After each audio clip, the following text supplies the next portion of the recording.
Good morning. I'm Peter Milios from the Finance News Network. Stocks closed Friday's session with weekly losses as Wall Street's August struggles continue. The Dow Jones Industrial Average added 25.83 points and was roughly 0.07% higher. The S&P 500 was lower by 0.01%. The Nasdaq Composite slipped 0.2%. Keysight Technology shares lost nearly 14% on the back of disappointing earnings reports.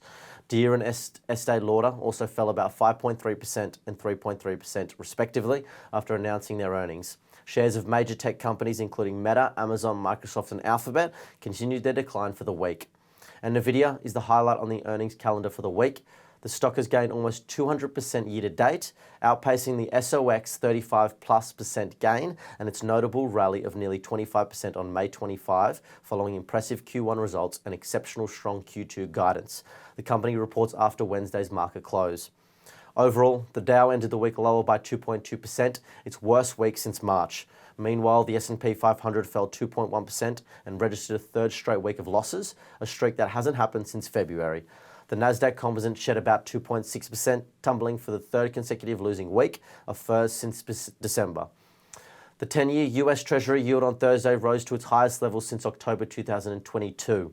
The upward movement came a day following the release of the Federal Reserve's July meeting minutes, which suggested further interest rate hikes could be ahead as inflation concerns remain. However, yields eased from their highs on Friday, with the rate on the 10-year Treasury roughly 5 basis points lower at 4.25%. Investors have key developments looming this week, including commentary from Federal Reserve Chair Jerome Powell at the central bank's Jackson Hole annual symposium. The recent surge in trading of short-term US stock market options, particularly zero-day options that let traders strategically position themselves around events, has raised concerns among analysts about potential market sell-offs due to heightened activity, with zero-day options on the S&P 500 now entailing 43% of its total options volume compared to 6% in 2017.